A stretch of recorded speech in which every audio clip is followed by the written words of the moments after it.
Document, Part 7, The Days That Followed. Ethan's disappearance felt like a blur to Daniel and Laura. They moved through their home in a daze, each room filled with reminders of their son, the toys scattered on the floor, the drawings pinned. To the fridge, the faint scent of his shampoo lingering in the bathroom. Laura spent hours staring out the window, hoping against hope that he would return. Daniel threw himself into research, scouring every article, report, and theory about Solus and the missing children. But no matter how hard they tried, neither of them could shake the feeling that they were running out of time. Rachel Meyer stayed in Willow Creek, determined to uncover answers. She rented a small room at the local inn and spent her days interviewing residents, reviewing footage of soulless appearances, and analyzing patterns in the disappearances. Her conversations with Dr. Hayes continued, often late into the night as they pieced together fragments of information. Slowly, a clearer picture began to emerge, but it was far from comforting. Solus isn't just observing us, Dr. Hayes explained during one call. It's interacting with our emotions, our memories, even our biology. The glowing marks on the children suggest some kind of neural connection, a bridge between their minds and soulless consciousness. But why kids? Rachel asked, frustration creeping into her voice. Why not adults? It's possible that children are more adaptable, Dr. Hayes replied. Their brains are still developing, which might make them better suited to integrate with an alien intelligence. Or maybe Solus sees something in them, qualities like empathy or imagination that it believes humanity lacks. Rachel sighed, rubbing her temples. So what happens to them once they're gone? Are they alive? Conscious? That's the question, isn't it? Dr. Hayes said grimly. If they've been absorbed into soulless consciousness, they may exist in a state beyond our understanding. Whether that's life or death depends on how you define those terms. Meanwhile, Daniel and Laura received a visit from Pastor Lewis, who offered words of comfort but little else. Faith tells us that even in darkness there is purpose, he said gently. Whatever Solus is doing, it's part of a greater plan. But Daniel couldn't accept that. A greater plan for who? He snapped. For us? For the planet? Or just for Solus? Pastor Lewis didn't have an answer. He simply placed a hand on Daniel's shoulder and left silently, leaving the Carters alone with their grief. That night, Daniel sat at the kitchen table, surrounded by papers and printouts. His eyes burned from lack of sleep, but he couldn't bring himself to stop. Every lead felt like a lifeline, no matter how thin. As he sifted through reports of sightings and interviews, one detail caught his attention. Nearly all the missing children had exhibited heightened sensitivity to emotions. They were described as unusually kind, perceptive, or intuitive traits that made them stand out even before Solus arrived. Daniel's heart sank as he realized what this meant. Ethan hadn't been chosen randomly. His son's empathy, the very quality Daniel had always admired, had made him a target. The thought filled him with guilt and anger. Though he wasn't sure who or what he was angry at, Laura entered the room quietly, carrying 2 mugs of tea. She set one in front of Daniel and sat beside him, her expression weary but resolute. We need to find him, she said softly. No matter what it takes. I know, Daniel replied. But how? We don't even know where to start. Start by talking to someone who does, Laura said firmly. Someone who knows more than we do. The next morning, Rachel accompanied the Carters to Chicago, where a team of scientists had set up a temporary lab to study Solus, armed with satellite data, atmospheric readings, and eyewitness accounts. They hoped to establish communication with the entity. Dr. Alan Hayes greeted them at the entrance, his face lined with exhaustion, but his eyes bright with determination. This isn't going to be easy, he warned as they entered the facility. Solus doesn't respond to traditional methods of communication. It operates on a level we barely comprehend. But it responds to something, Daniel insisted. It spoke to us before. It took Ethan. That means it can hear us. Doctor. Hayes nodded reluctantly. True. But whether it will listen is another matter. Inside the lab, technicians worked tirelessly at rows of computers, monitoring screens filled with graphs and charts. A large projector displayed real-time images of the sky, capturing every shift and swirl of the clouds. In the center of the room stood a massive device resembling a satellite dish, designed to transmit signals towards Solis. Rachel approached one of the scientists, a young woman named Claire, who was analyzing audio recordings of the whispers reported by witnesses. "Have you found anything useful?" Rachel asked. Claire hesitated, glancing at her notes. "There's something. The whispers aren't random. They form patterns, almost like sentences. But the language is unlike anything we've ever encountered." "Could it be a code?" Rachel pressed. "Possibly," Claire admitted. "But decoding it would take months, maybe years. I'm not sure we'd understand it even if we succeeded." "Before Rachel could respond, alarms blared throughout the lab. Everyone turned toward the main screen, where a massive figure materialized in the sky above Chicago. It was Solis, its radiant form towering over the cityscape. Its presence sent shockwaves through the atmosphere, causing lights to flicker and car alarms to wail in the streets below. Dr. Hayes stepped forward, addressing the entity through the satellite dish. "Solis, we seek understanding." "Why have? You've taken the children? What do you want from us?" For a moment there was silence. Then the familiar voice resonated in their minds, not loud, but clear enough for everyone to hear. "The children are my vessels," Solis said. "Through them, I connect to your world. Their compassion amplifies my message, allowing me to reach those who resist change." "Change," Daniel shouted, stepping closer to the dish. "What kind of change, and what happens to them when you're done?" "They become part of me," Solis replied. "Their essence merges with mine, creating a unity that transcends individuality. They are safe. They are whole." Daniel clenched his fists, struggling to keep his composure. "You call that safety? You've taken my son? Do you even care what that does to us?" Solis paused, its glowing eyes fixed on him. "Your pain is a reflection of your love. It is valid. Your attachment blinds you to the greater good. Without intervention, your species will destroy itself. The children are the key to preventing that fate. And if we refuse," Daniel demanded, "then destruction is inevitable," Solis said simply. With that, its form began to dissolve, fading back into the clouds. As the lab fell silent, the weight of Solis' words settled over the group. Rachel turned to Dr. Hayes, her voice shaking. "Do you believe it? About the children being safe?" "Don't know," Dr. Hayes admitted. "But if we want to save them and ourselves, we need to find a way to communicate more effectively, to negotiate." Daniel nodded slowly, his resolve hardening. "Then we start now. Whatever it takes, we'll get Ethan back." Laura placed a hand on his arm, her expression fierce. "And we'll make sure Solis understands one thing. Taking our children isn't the answer." Document. Part 1. The sun hung low in the sky, casting long shadows across the small Midwestern town of Willow Creek. Daniel Carter adjusted the tripod of his telescope on the patchy grass of his backyard.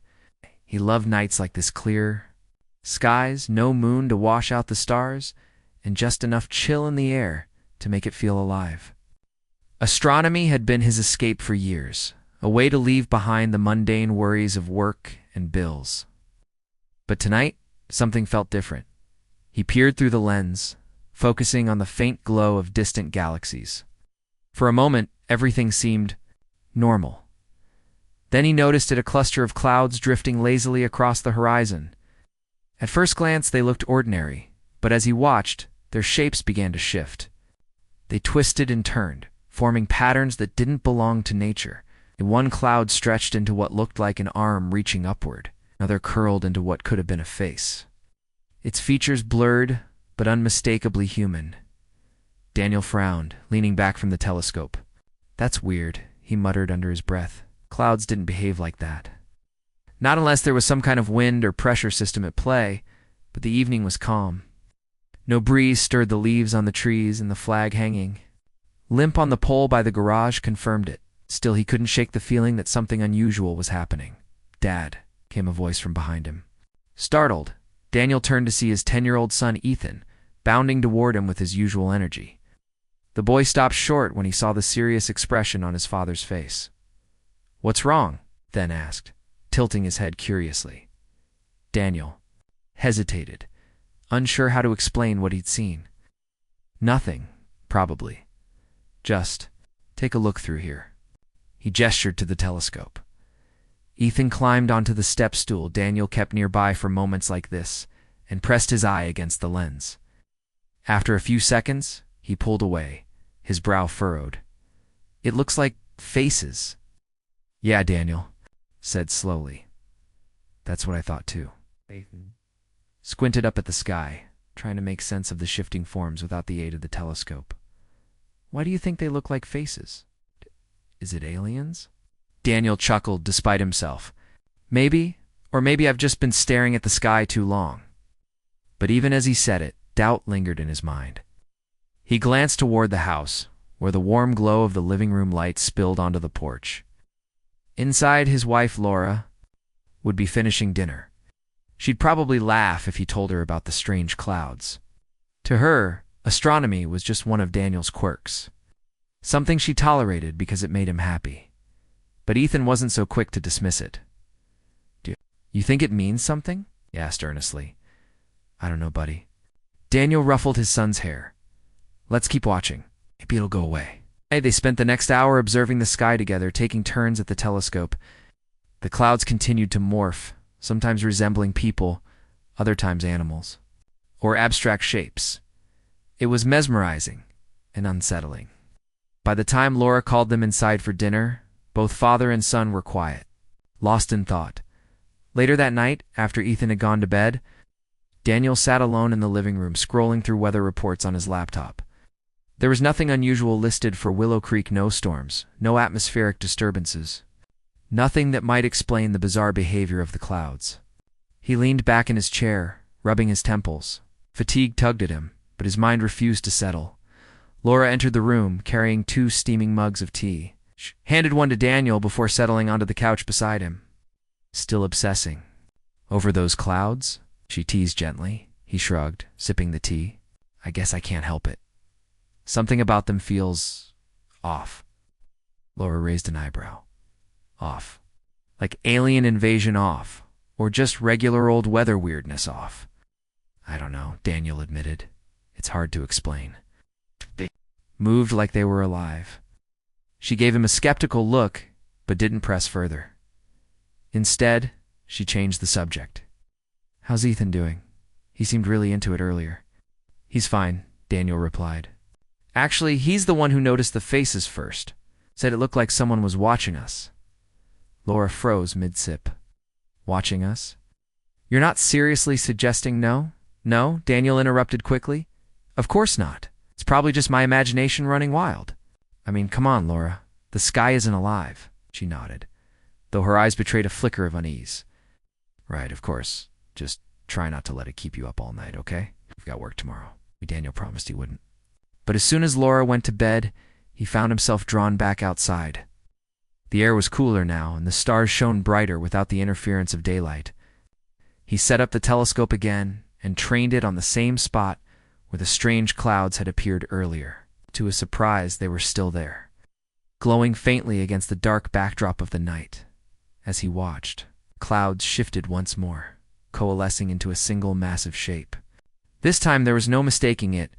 It was a face larger than anything he'd seen before. Its features were indistinct, yet somehow deeply familiar, as if it belonged to someone he should recognize but couldn't quite place.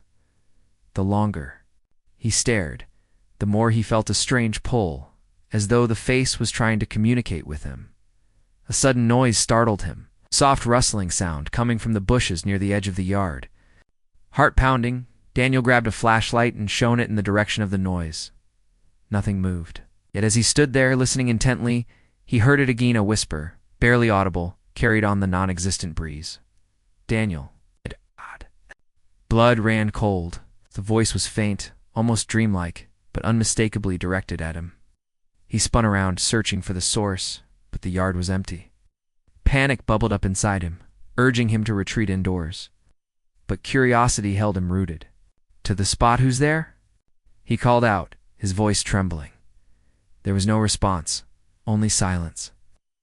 Slowly, reluctantly, Daniel lowered the flashlight and returned to the telescope. The face in the clouds was gone, replaced by a swirling mass of gray and white. Whatever had happened, or whatever he'd imagined it, was over now. Or so he thought. The next morning, Daniel woke to find Ethan sitting at the kitchen table, wide-eyed and pale. Laura hovered nearby, concern etched on her face. "Something wrong?" Daniel asked, his voice groggy with sleep. "It's happening again," Ethan said softly. "The voices." Daniel exchanged a worried glance with Laura. "What voices?" Swallowed hard. "Last night I heard them too. They were calling your name, Dad, and mine." A chill ran down Daniel's spine. He wanted to dismiss it as a coincidence, a trick of the mind brought on by exhaustion. But deep down he knew better. Something was out there. Something they didn't understand. And it was getting closer. Document. Part 2. The news spread faster than anyone could have anticipated. By mid-morning, the strange phenomenon that had unsettled Daniel and his family wasn't just a local curiosity, it was national headlines. Social media erupted with photos and videos of the shifting clouds, each one more bizarre than the last.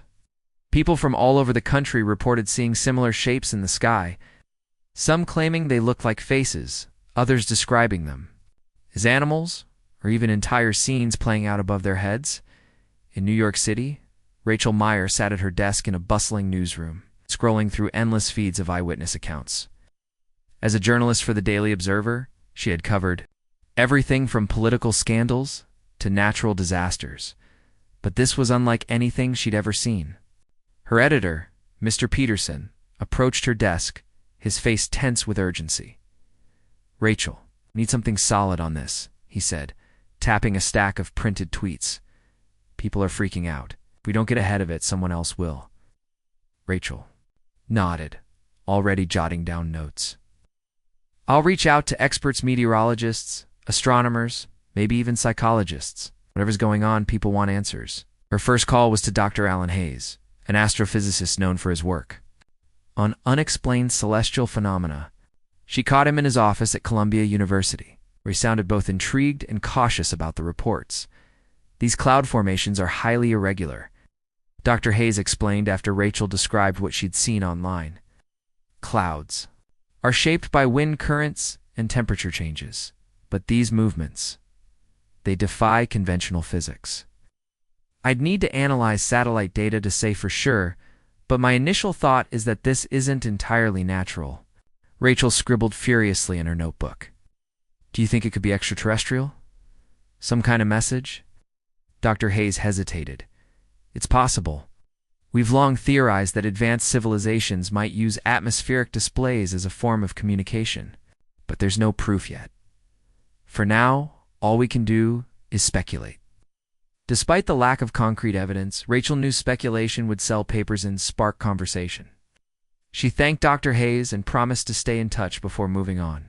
To her next interview, meanwhile, hundreds of miles away in rural Montana, Farmer Jack Dawson stood in his field, staring up at the sky.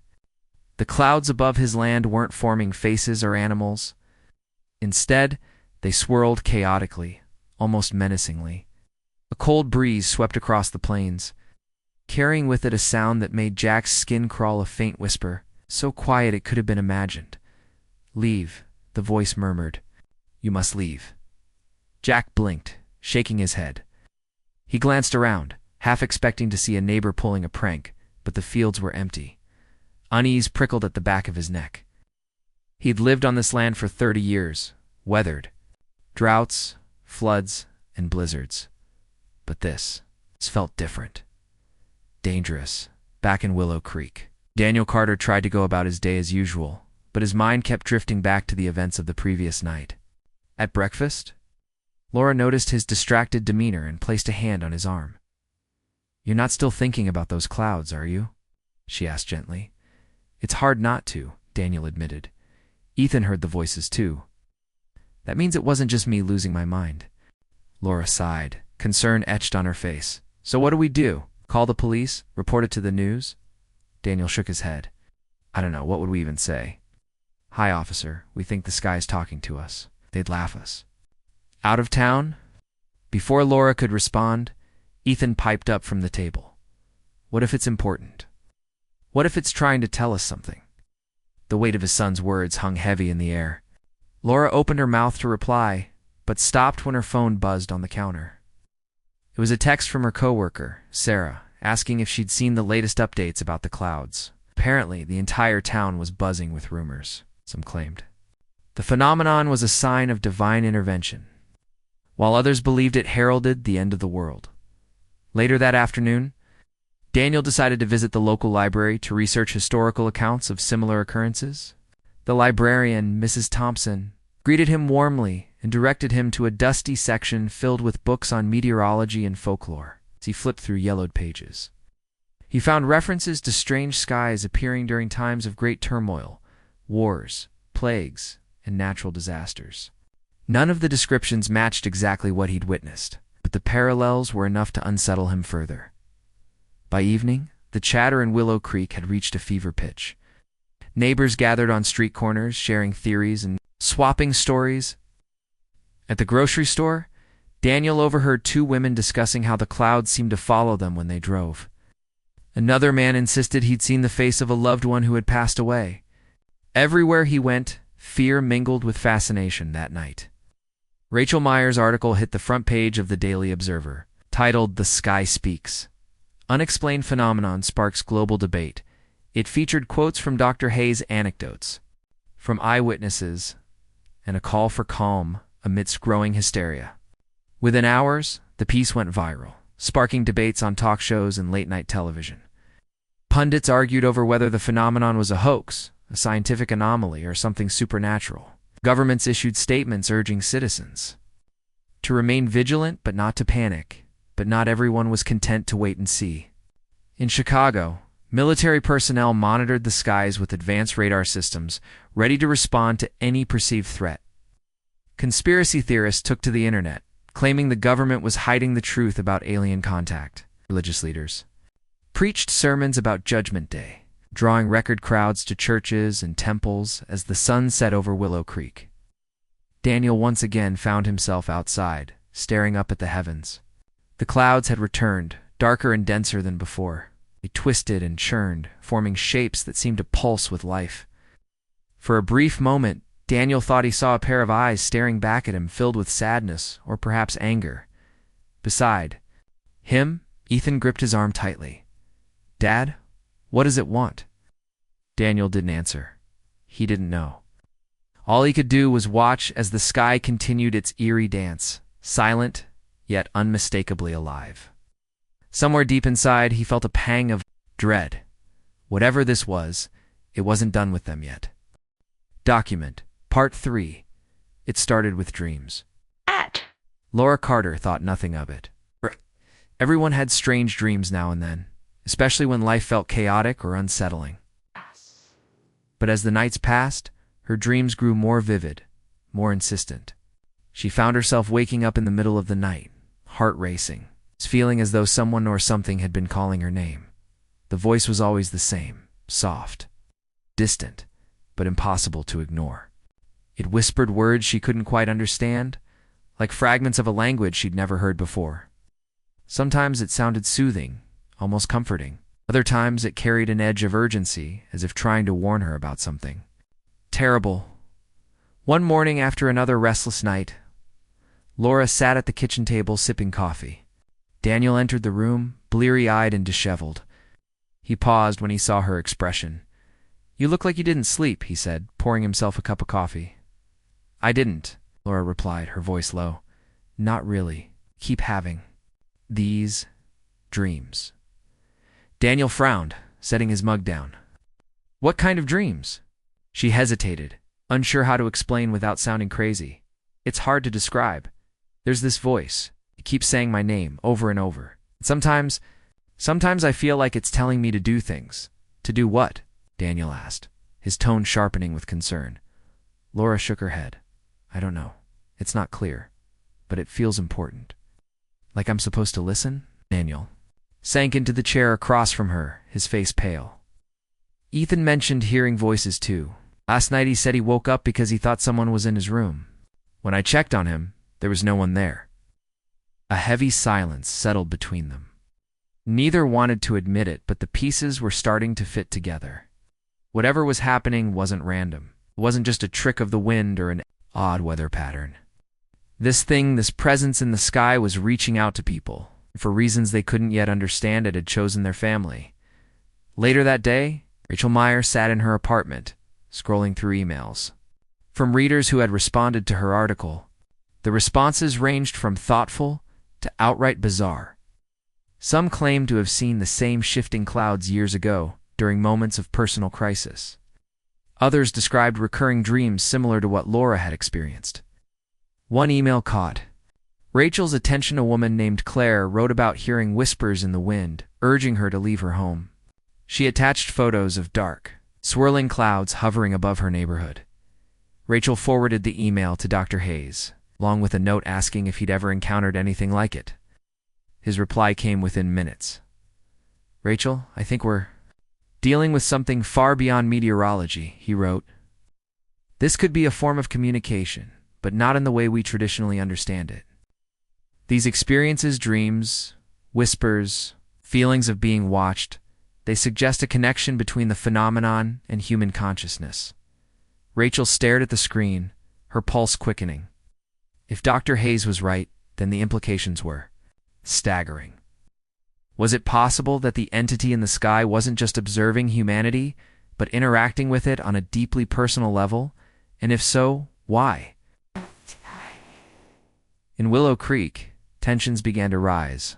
Neighbors who had lived side by side for decades now eyed each other suspiciously, wondering who among them might be chosen by the sky. At the local diner, conversations revolved around the latest sightings and rumors. Mrs. Thompson, a librarian, claimed she'd seen the clouds spell out her late husband's name. A teenager swore he'd heard laughter coming from the fields outside town. Even Pastor Lewis, usually calm and reassuring, seemed shaken during Sunday service. Speaking vaguely about signs and omens, Daniel tried to stay focused on work, but his mind kept drifting back to the strange events unfolding around him.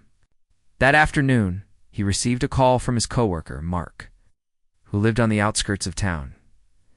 "You need to come see this," Mark said, his voice trembling. "It's happening again." When Daniel arrived at Mark's house, he found a small crowd gathered in the backyard. Above them, the clouds churned violently, forming shapes that shifted faster than anyone could follow. Faces appeared and disappeared, some smiling, others screaming silently. The air felt charged, as if lightning might strike at any moment. "What's going on?" Daniel asked, approaching Mark. "I don't know," Mark replied. "But it started about an hour ago, and listen," pointed toward the trees lining the property.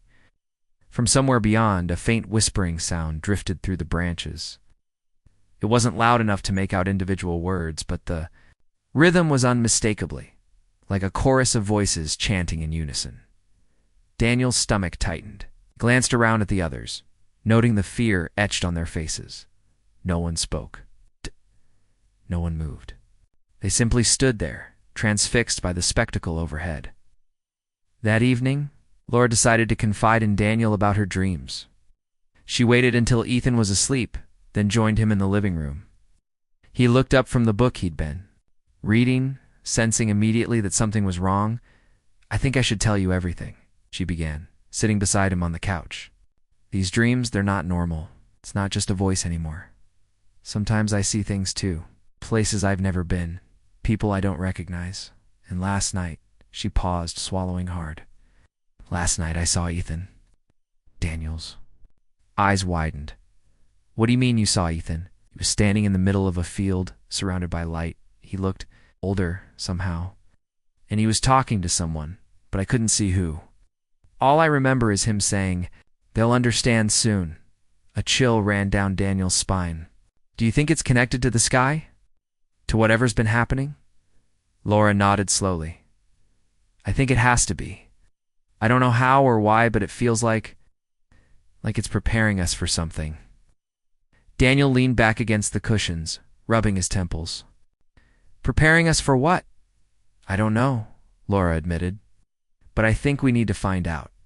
The next day, Rachel visited Dr. Hayes at his university office. She brought copies of the emails she'd received, along with notes from her interviews. Dr. Hayes listened intently, occasionally jotting down observations in a leather-bound notebook. This is unprecedented, he said finally, leaning back in his chair. If these reports are accurate, Tand, I have no reason to doubt them. And we're witnessing a form of interaction between an extraterrestrial intelligence and human consciousness. The question is, why now? And what does it want? Rachel hesitated. Could it be a warning?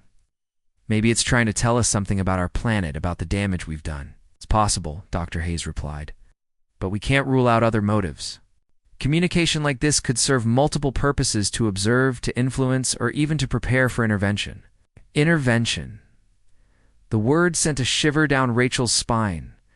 She thanked Dr. Hayes for his time and left the office. Her mind racing as she walked through the bustling campus. She noticed students staring up at the sky, phones in hand, capturing videos of the clouds. The phenomenon had spread beyond rural towns and isolated communities. It was everywhere now. Back in Willow Creek, Daniel and Laura decided to dig deeper. They reached out to neighbors who had reported similar experiences, piecing together fragments of stories that hinted at a larger pattern. One woman claimed she'd dreamed of a vast ocean filled with glowing lights. Another man described hearing music so beautiful it brought him to tears. Each account added another layer to the mystery. Yet none provided clear answers. As the days passed, the whispers grew louder, the dreams more vivid. People began to act strangely, drawn to certain places, or compelled to perform tasks they couldn't explain.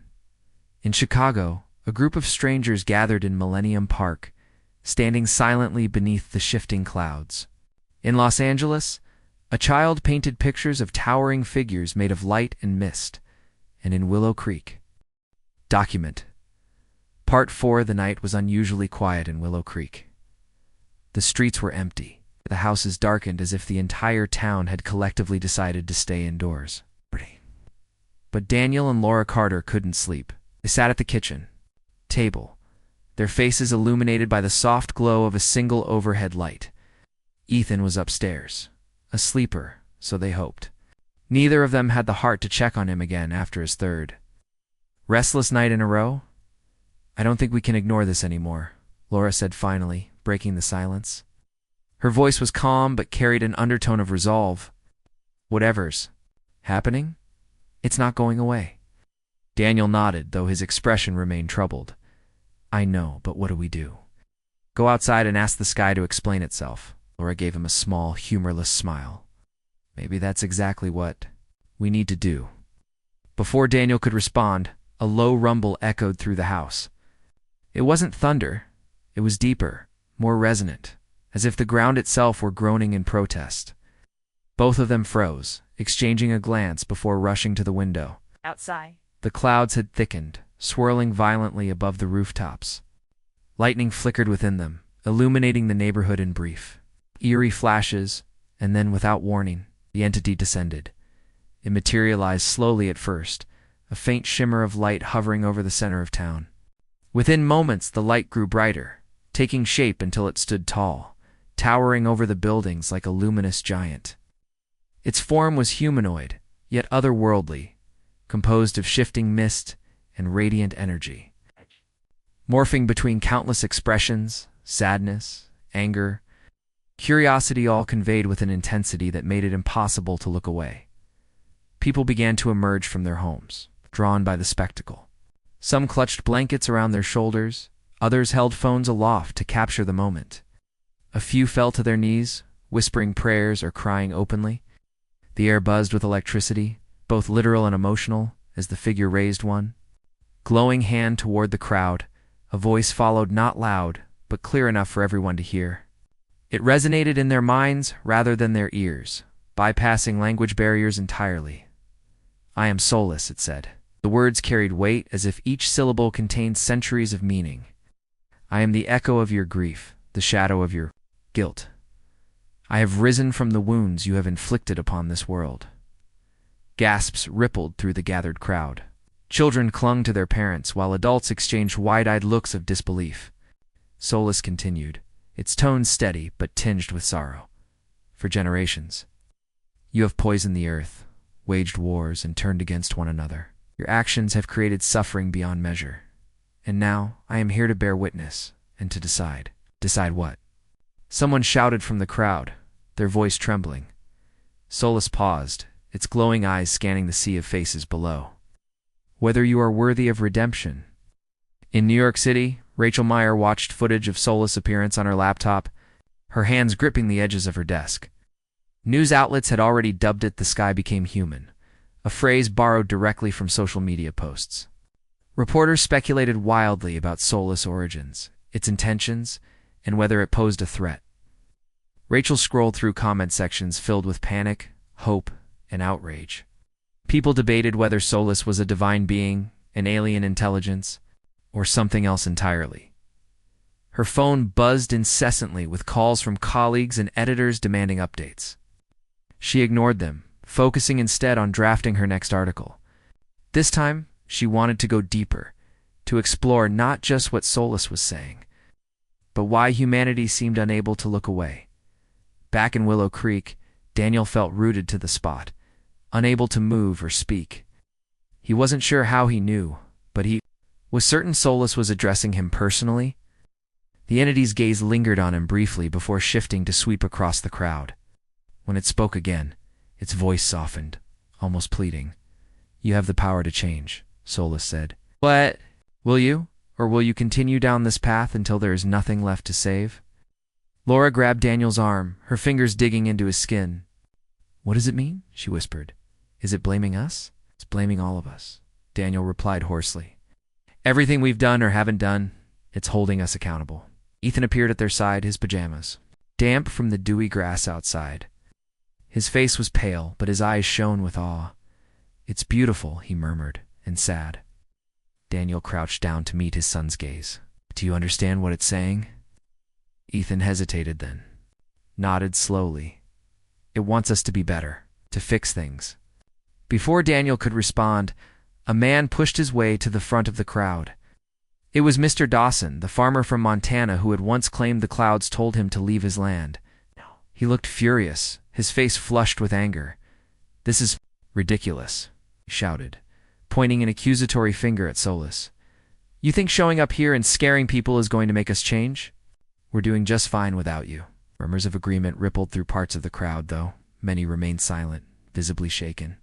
Solus tilted its head, studying Mr. Dawson with an unreadable expression. "You believe yourselves capable of solving the problems you have created," Solus said. "Yet time and again, you fail. Your leaders promise action, but deliver only words. Your industries grow, but at the cost of life itself. Tell me, human, are you truly satisfied with the world you have built?" Mr. Dawson opened his mouth to retort, but no sound came out. Instead, he staggered back, clutching his chest as if struck by an invisible force. Around him, others began to sway, overwhelmed by emotions they couldn't contain. Tears streamed down cheeks, sobs echoed through the air, and some collapsed to the ground, overcome by guilt or fear. Laura pulled Ethan closer, shielding him from the chaos. "We should go inside," she urged, glancing nervously at Daniel. But Daniel shook his head. "Not yet. We need to hear this." As the commotion subsided, Solus addressed the crowd once more. "I do not come to destroy, but to awaken. If you choose to act, I will guide you. If you refuse," it paused, its form flickering slightly, "then my presence will become your burden to bear." With those final words, Solus began to ascend, its luminous body dissolving into the clouds above. The crowd stared upward, stunned into silence, until the last traces of light vanished from the sky. Hours later, the town hall buzzed with activity as residents gathered to discuss what had happened. Opinions were divided. Some saw Solus as a savior, offering humanity a chance to redeem itself. Others viewed it as a harbinger of doom, convinced it would return to punish them if they failed to meet its expectations. Daniel and Laura listened, quietly from the back of the room, holding hands tightly. Ethan sat between them, unusually subdued. When the meeting ended, Mark approached them, his face pale. "What do we do now?" he asked, his voice barely above a whisper. Daniel glanced at his family, then back at Mark. "We start fixing things. Whatever Solis is, it's given us a choice. I don't know about you, but I'm not ready to give up on this world yet." Mark nodded slowly, though uncertainty lingered in his eyes.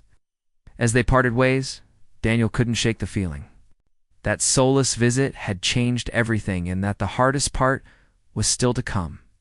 Document. Part 5. The days that followed Solis' appearance were unlike anything Willow Creek or the rest of the world had ever experienced. People talked about little else, dissecting every word the entity had spoken and debating its meaning. Some saw Solis as a divine messenger sent to save humanity from itself, while others viewed it as a harbinger of doom, a force that would destroy them if they failed to act. The divide between these perspectives grew wider with each passing hour, fueling arguments in homes, workplaces, and public spaces. In Willow Creek, tensions reached a boiling point during a heated town hall meeting. Dozens of residents packed into the small community center, their voices rising over one another as they argued about what should be done next. Daniel Carter sat near the back, his arms crossed tightly over his chest. He hadn't planned to speak, but the growing hostility in the room made him uneasy. Laura stayed close by his side, her hand resting on Ethan's shoulder as the boy fidgeted nervously in his seat.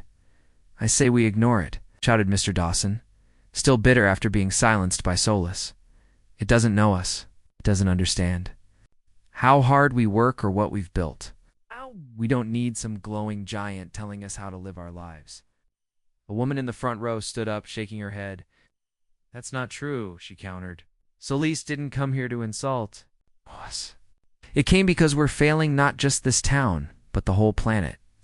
Haven't you seen the wildfires, the floods, the droughts? This is our chance to fix things before it's too late." Her words sparked a fresh wave of debate. Voices clashed, tempers flared, and soon the room was filled with shouts and accusations. Laura leaned closer to Daniel, speaking softly so only he could hear. "This isn't going anywhere. Everyone's too scared to listen to each other."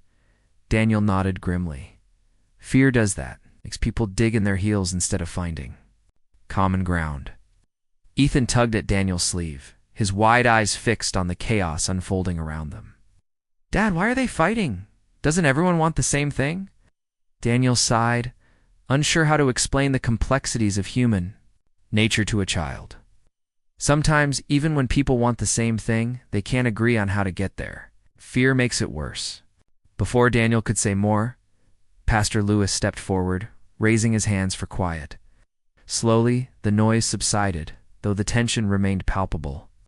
"Friends," he began, his voice steady but tinged with sadness, "we may never fully understand why Solis chose to appear to us. But one thing is clear: it wants us to change. Whether we see it as a warning or an opportunity, the choice is ours to make." His words seemed to calm the crowd, at least temporarily. People nodded along, though skepticism lingered in their expressions. As the meeting drew to a close, several attendees approached Daniel and Laura, asking for their thoughts. They become unofficial spokespeople for the phenomenon, partly because of Daniel's astronomy background, and partly because Ethan's connection to the events made their family stand out. "Do you really think Solis will come back?" asked Mrs. Thompson, the librarian, her voice trembling slightly. "I don't know," Daniel admitted, "but I do know we can't keep ignoring the problems it pointed out. If we wait for someone else to fix things, nothing will change." Meanwhile, in New York City, Rachel Myers struggled to keep up with the flood of information pouring in from across the globe. Reports of similar encounters with Solis poured in, daily stories of glowing figures appearing in major cities, remote villages, and everywhere in between. Each sighting added new layers to the mystery, yet none provided definitive answers. Rachel spent long hours interviewing experts, analyzing data and writing articles, but the sheer scale of the phenomenon overwhelmed her. One evening, as she sat at her desk staring at a blank document, her phone buzzed with an incoming call. It was Dr. Alan Hayes. She answered immediately, grateful for the distraction. "Rachel, have you heard about the disappearances?" he asked without preamble. Her heart skipped a beat. What disappearances? There have been reports of children vanishing near areas where Solus has appeared, Dr. Hayes explained. At first, it seemed isolated, a few cases here and there, but now it's happening worldwide. Parents claim their kids wandered off during the night, drawn toward the entity. Rachel felt a chill run down her spine. Do we know if they're safe? Has anyone found them? That's the strange part, Drade replied. Some parents report hearing their children's voices calling to them from far away, but no physical trace of them has been found. It's as if they've vanished into thin air. Rachel scribbled notes furiously, her mind racing. Do you think Solus is taking them? Why would it do that? I don't know, Dr. Hayes admitted. But whatever its intentions, it's clear this situation is escalating. You should look into it, Rachel. If we're going to understand Solus, we need to follow every lead. Back in Willow Creek, Daniel and Laura tucked Ethan into bed, their movements slow and deliberate.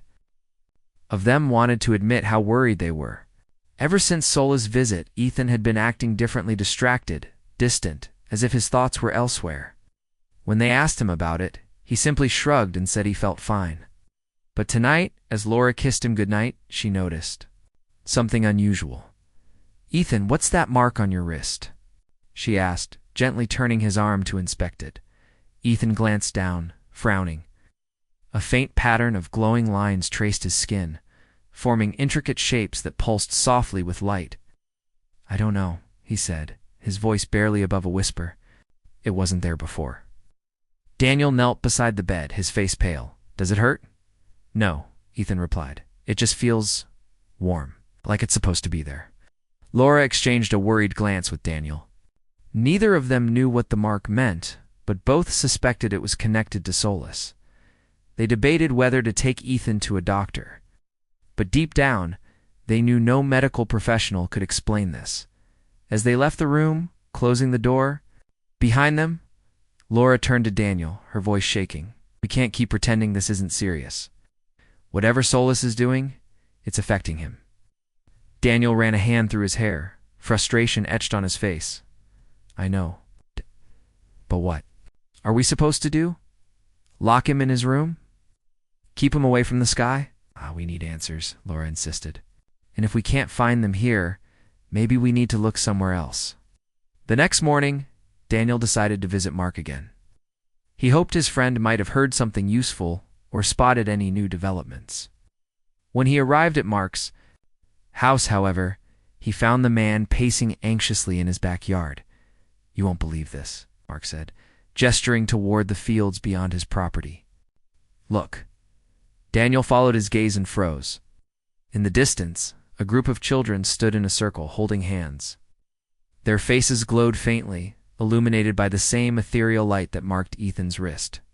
None of them moved. They simply stared upward, toward the sky. Who are they? Daniel whispered, his voice barely audible. I don't know, Mark replied. They showed up last night. No one knows where they came from or why they're here. Daniel took a step forward, intending to approach them, but Mark grabbed his arm. Don't, he warned. Something about them doesn't feel right. Reluctantly, Daniel stepped back, his mind racing. He thought of Ethan, of the glowing mark on his wrist, and of the whispers that had haunted their family for weeks. Whatever was happening, it was bigger than Willow Creek and far, more dangerous than anyone realized. Document Part 6. The sight of the glowing children in the field weighed heavily on Daniel's mind as he drove home. His hands gripped the steering wheel tightly, knuckles white, while his thoughts spiraled out of control. Who were they? Did they glow like that? And most importantly, what did it mean for Ethan? Each question felt like a brick added to the wall of dread building inside him when he walked through the front door. Laura was waiting in the living room, her face pale and drawn. She looked up at him with wide eyes. Did you find anything? Daniel hesitated, unsure how to explain what he'd seen without alarming her further. But Laura could read him too well. Before he could speak, she stood up, crossing the room to stand in front of him. What is it? She demanded. You look like you've seen a ghost. It's not a ghost, Daniel said quietly. He took a deep breath and told her everything about Mark's call. the glowing children in the field, and the eerie stillness that surrounded them. By the time he finished, Laura's hands were shaking. "That's it," she said firmly. "We're taking Ethan somewhere safe. Away from here, and go where?" Daniel asked, frustration creeping into his voice. "Solace isn't just in Willow Creek, Laura. It's everywhere. Running won't help." "Then what do you suggest?" She shot back. "Sit here and wait for something worse to happen. If those kids are connected to Solace, what if Ethan is next?" Daniel didn't have an answer. Instead, he sank onto the couch, burying his face in his hands. For the first time, he felt truly powerless. No matter how much he wanted to protect his family, there was no clear path forward. The rules had changed, and they were playing a game they didn't understand. In New York City, Rochelle Meyer sat in her apartment, staring at the photos sent to her by panicked parents around the world. Each image showed a child with faint glowing marks on their skin, some on their wrists, others on their foreheads or necks. The patterns varied slightly, but shared a common thread. They pulsed softly, almost as if alive. Accompanying the images were stories of children disappearing during the night, leaving behind only vague clues, a whisper in the wind, footprints leading toward open fields, or cryptic messages scrawled in notebooks. Rachel forwarded the information to Dr. Hayes, along with a note asking for his thoughts. His response came quickly. "These marks, they're not random," he wrote. "They resemble ancient symbols used in various cultures to represent empathy, connection, and unity. If Solace is marking these children, it's likely choosing them based on specific traits." "What traits?" Rachel typed back immediately. "Empathy, sensitivity, emotional intelligence," Dr. Hayes replied. "These are qualities that bind people together. Perhaps Solace sees them as key to healing humanity or controlling it." Rachel stared at the screen, her stomach churning. She thought of Ethan Carter, the boy whose name had come up repeatedly in eyewitness accounts from Willow Creek. Was he one of the marked children? If so, what role did Solace have planned for him? That evening, Daniel decided to talk to Ethan directly. He found the boy sitting on the floor of his bedroom, sketching pictures in a notebook. When Daniel entered, Ethan glanced up briefly before returning to his drawing. "What are you working on?" Daniel asked, trying to sound casual. Ethan shrugged. "Just stuff." Curious, Daniel moved closer and peered over his shoulder.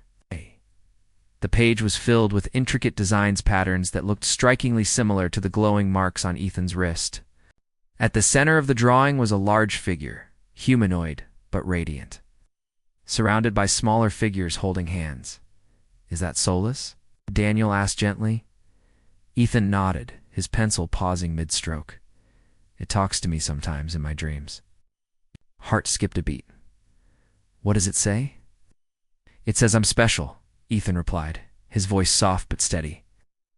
"That I can help make things better? Help who? Help what?" Daniel pressed, his tone sharpening despite himself. "I don't."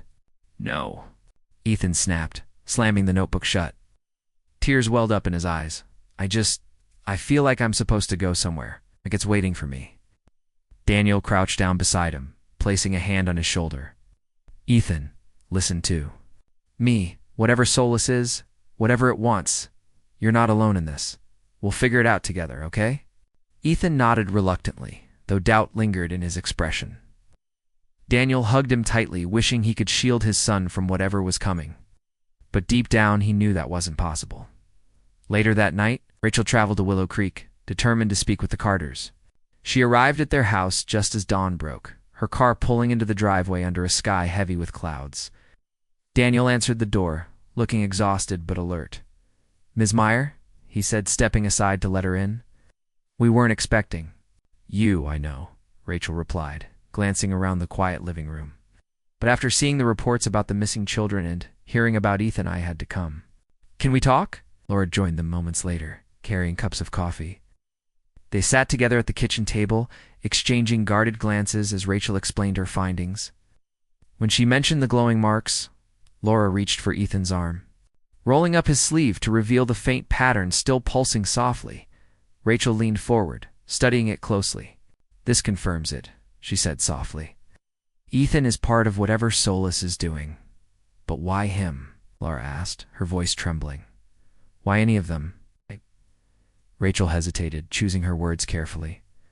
From what I've gathered, Solis seems to be targeting children who exhibit heightened empathy and sensitivity. These traits might be essential for whatever plan it has, whether that's guiding humanity toward redemption or preparing for something else entirely.